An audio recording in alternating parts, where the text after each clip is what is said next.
महाराज जी, मैं किसी को भूलना चाहता हूँ पर बार बार उनका चिंतन आ जाता है। महाराज जी, मैं अब मैं क्या करूं? महाराज जी, मेरा मार्गदर्शन। किसी की याद पकड़ लो तो याद से याद को काट दो। भगवान की याद से जगत की याद काट दो। भाई हम किसी स्त्री शरीर में आसक्त होते हैं, पुरुष शरीर में आसक्त होते हैं, पदार्थ में आसक्त होते हैं, विषय में आसक्त होते हैं। यही यहाँ की दुर्दशा है। यहाँ की जो दशा है, दुर्दशा में परिणित हो गई है कि हम किसी वस्तु व्यक्ति स्थान बड़ी जल्दी आसक्ति हो जाती है। देखो, भरत जी महाराज भगवान की प्राप्ति के लिए अपनी राज पत्नी पुत्र सबको त्याग दिया और हिरण के बच्चे में फंस गए। हिरण की स्मृति में मरे तो अगला जन्म हिरण का हुआ। तो अगर हम भगवत स्मृति को जागृत रखें तो कोई भी स्मृति हमको परास्त नहीं कर सकती।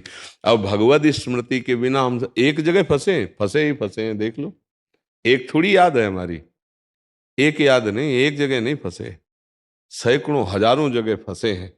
पर एक प्रधान हो गई है, इसलिए वो 99 पीछे की दिखाई नहीं देती। अभी एक मिटे तो 99 तुम्हें दिखाई देंगी पीछे। समस्त आसक्तियों का नाश भगवत स्मृति से होता है। यस्य स्मरण मात्रेण जन्म संसार बंधनात् विमुच्यते नमस्तस्मै विष्णवे प्रभु विष्णवे।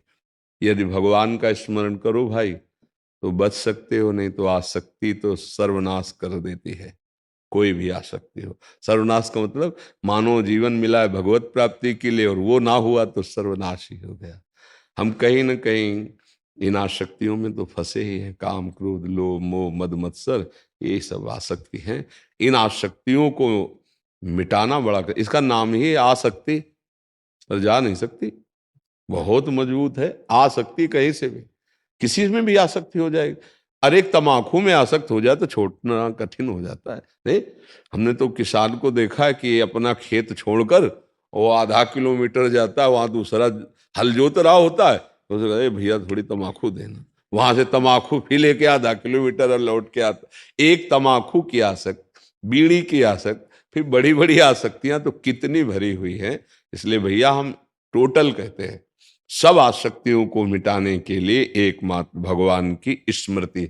इसलिए कहते हैं नाम जप करो, नाम जप से सब ठीक हो जाएगा। नाम जप नहीं करोगे तो डिप्रेशन में पहुंच जाओगे। आसक्ति इतनी प्रबल होती है क्योंकि वो सीधे हृदय को मसलती है। आसक्ति कहाँ होती है? हृदय में। अब हम उसके बिना जी नहीं सकते। अच्छा, जिससे आसक्ति की वो नाशवान है, चाहे शरीर हो, चाहे पदार्थ हो, चाहे पद हो, चाहे वस्तु कुछ भी हो, यहां जगत का सब नाशवान। अच्छा, खास बात, हम आपसे आसक्ति कर रहे हो, आप तीसरे से आसक्ति कर रहे हैं, अब और बुरी दशा। लइए, हम आपके बिना नहीं जी सकते और वो हमसे कोई मतलब नहीं, वो दूसरे के बिना नहीं जी सकते। ये है माया का चक्कर कि हम जिसे देखकर जीना चाहते हैं वो हमारी तरफ देखना ही नहीं चाहता। अब क्या करें? इसलिए थोड़ा उठो। तुम भगवान के अंश हो। ऐसी स्मृतियों में मत फंसो जो तुमको इतना नष्ट कर दे कि तुम अपने जीवन को ही हार जाओ। इसलिए नाम जप करो, सत्संग सुनो, और आसक्ति का मोड़ किया जा सकता है। आसक्ति का मोड़ किया जा सकता है।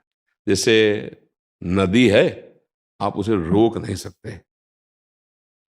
अब उसके लिए पहले नहर निकालो दोनों साइड से, फिर आगे चल के बांध लगा दो, रुक जाएगी क्योंकि उसका पानी निकलने। अब आसक्ति को सीधे रोका नहीं जा सकता, उसको मोड़ दो भगवान की तरफ।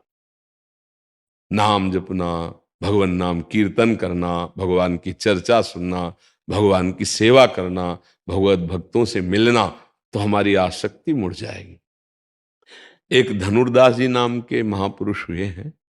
वो अपनी पत्नी में बहुत आसक्त थे। बहुत सुंदर पत्नी थी और इतना आसक्त थे कि अब जैसे बाजार जाना है सामान लाने, सब्जी और याद, वो नहीं जाते थे।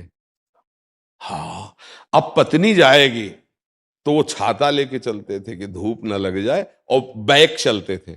पत्नी ऐसे चल रही तो छाता लिए ऐसे, मतलब आसक्ति है।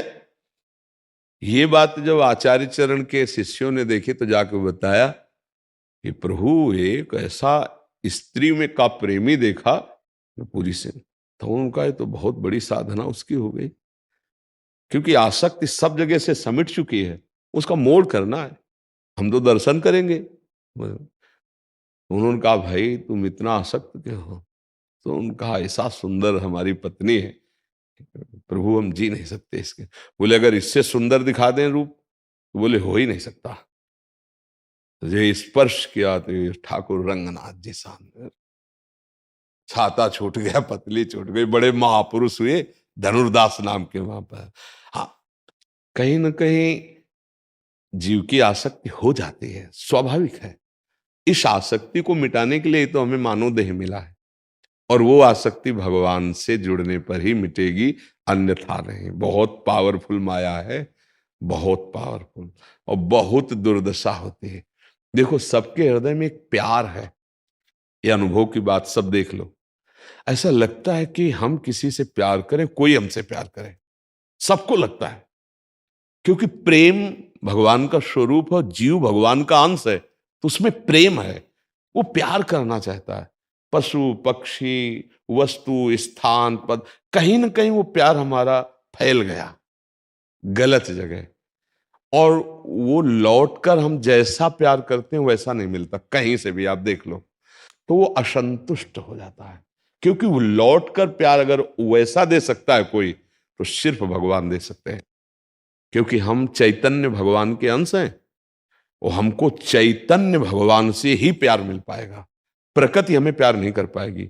हम प्यार किसी से करते हैं तो प्रकृति से करते हैं, शरीरों से, इससे। अच्छा, उसका भी मन है, हम चाहते हैं कि जो हमें प्यार करे सिर्फ हमें करे। देखो मांग है ना, और सदैव हमारे पास रहे, और बिना कहे हमारे मन की बात जान जाए, पूर्ण करे, केवल मेरे मनोनुकूल चले, ये तो कोई कर नहीं सकता सृष्टि में, नहीं कर। उसका मन है, उसका भी स्वभाव है। ये बात भगवान कर सकते हैं, क्योंकि वो सर्व सामर्थ्यशाली। भगवान क्या करते हैं, आपके मन के अनुकूल नहीं, आपके मन को चुरा लेते हैं, नहीं ले लेते। अब मन ही नहीं रहा, तब जोई जोई प्यारो करे, सोई मोहि भावे, अपने आप पालन। तो हमें लगता है बच्चा भगवान का नाम लो, उनके आश्रित हो, वही नहीं तो फिर यहाँ की आसक्ति तो नष्ट कर देती है। जब ज्यादा आसक्ति बढ़ जाती है तो फिर वो हिंसा में उतर जाती है, वो इतना कमजोर हो जाता है कि वासना हावी हो जाती है और उसका नाश कर देती है। क्यों? आप देखो ना, संसार में देखो ना। तो इसलिए मुझे लगता है कि मैटर तो बहुत सीरियस है आसक्ति का। भगवान कपिल देव जी ने कहा, संसार में जो आसक्ति की जाती है वो दुर्गति का कारण होती है। वही आसक्ति यदि संत महात्मा गुरुदेव भगवान पर कर ली जाए तो मोक्ष का खुला हुआ द्वार है। पर बड़ा कठिन है, संतों से कौन आसक्ति करे, भगवान से क्यों आसक्ति करे? और जबकि वास्तविक आसक्ति भगवान से ही होती है। देखो, जैसे हम किसी भी शरीर को प्यार करते हैं, अगर उसके शरीर के अंदर से भगवान चले जाएं तो भला कितने मिनट हम प्यार कर पाएंगे? फिर हम उस शरीर को जला देते हैं ना। तो अनजाने में भी प्यार हम भगवान से ही करते हैं। अब हम जानकर भगवान से प्यार करें तो अन्य शरीरों की आसक्तियां मिट जाए, बहुत कठिन है, बहुत कठिन है। जो हमारी आसक्ति फैल गई उसे समेटना बहुत कठिन है। अब इसीलिए नाम जप करो, सत्संग सुनो, धीरे धीरे जैसे रस्सी आती जाती है तो सिल पर भी निशान बन जाता है, ऐसे नाम जपते हुए भजन करते हुए हमारे जो आसक्ति हृदय में संसार की बन गई, वो अगर भगवान की आसक्ति आ जाए तो सब काम बन जाए। देखो तुलसीदास जी के पावन चरित्र में देखो ना, पत्नी से वो भी आसक्त थे, कभी मायके नहीं जाने देते थे। मतलब काम भाव होना एक अलग बात होती है, आसक्ति होना एक अलग भाव, प्रियता होना अलग बात।